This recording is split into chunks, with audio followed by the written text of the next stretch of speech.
Hi, this is Paul Acevedo of Android Central, here with a video review of Steve Jackson's Sorcery and Sorcery 2, two separate games. I'm playing on my EVGA Tegra Note 7 tablet.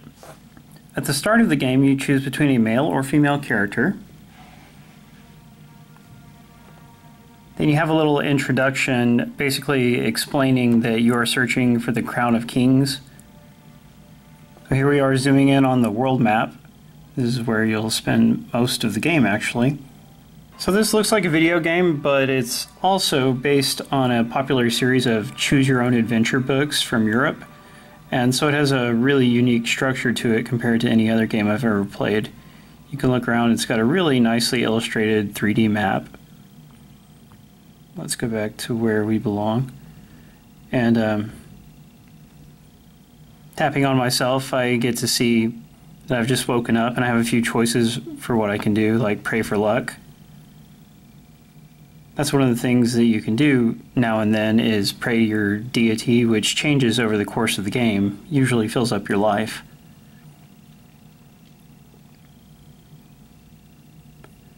I can choose to greet or ignore these people.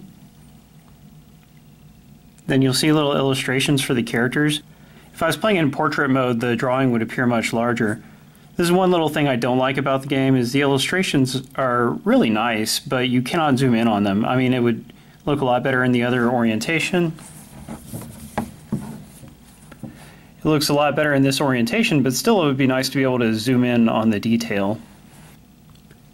But this is a game where most of what's happening actually happens in your imagination.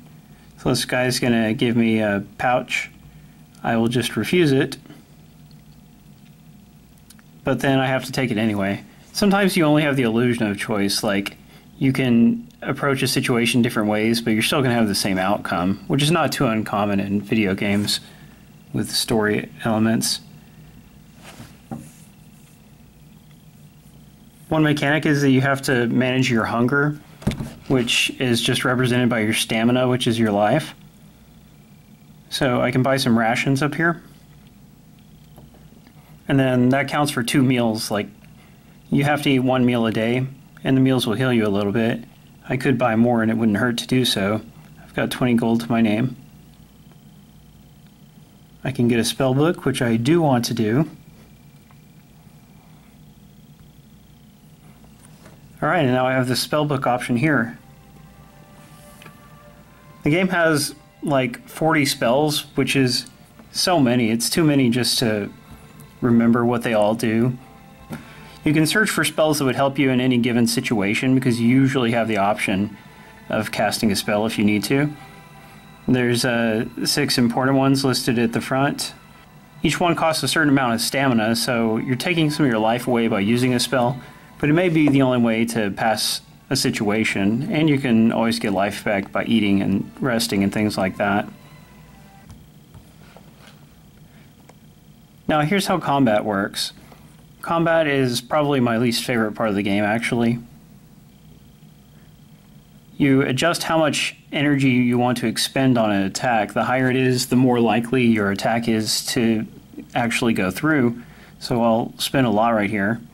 He spent 0, so I got a hit. He lost 1 life. Now I can defend. If you defend, you're automatically going to lose 1 life. You can never just defend and not lose life. Kind of a drag. As you attack, you are depleting this meter. It will eventually get down to next to nothing, and then you have to defend to fill up your attack meter. So it keeps you from just going full on with every attack. But hey, I beat it. And if you don't like the outcome of a combat situation, you can choose to try again and just redo it. So now it's time to cast a spell. We will cast Dop. In any given situation, you will only have access to a certain number of letters. And that just means that, you know, you can only cast like 3 or 4 spells for that situation. You can't just cast something totally wacky. But we will cast this, and it tells you what it is before you cast it, so if you don't want to memorize them or look them up, you can just plug in the letters and see what spells are available to you. Alright, I cast it, and it opens the lock. So throughout the rest of this game, you'll travel across all kinds of locations. You will come across friendly and unfriendly characters. Once you reach the top of the map, then you basically finish the first part of the game.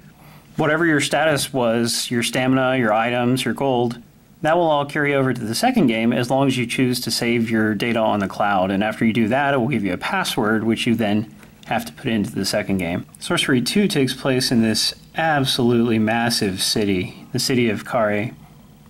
I don't know how you actually say that, but it is so big, and look at all these little red dots. There's so many different little events you come across, and you have a whole lot of freedom of where to go. Basically, you're trying to escape this massive walled city, because once somebody goes in, they're not allowed to go out, and you're also still looking for the Crown of Kings. The game automatically saves constantly, by the way. And if you didn't like how something happened, you can always just tap a red arrow at a previous point and rewind to it. This lets you try different solutions to a situation. Sometimes there's just no way to get out of a situation, so you'll want to just totally avoid that area. Whatever. So obviously this is not a game that you can showcase very well on video, but if you like genuine pen and paper role-playing games and imagining situations in your head, then, or just reading in general, prose is not super complex, but it creates a nice atmosphere. There are a lot of fun things that happen. Sometimes the events will really surprise you. It is a really cool fantasy setting, and this is not a game like you would see anywhere else, really. So definitely, if you like the RPGs, choose your own adventure books, or just reading, then I highly recommend you pick up at least the first game, and then if you enjoy it, then you'll want to pick up the second game to see where the story goes. Thanks for watching. Read the full review at AndroidCentral.com.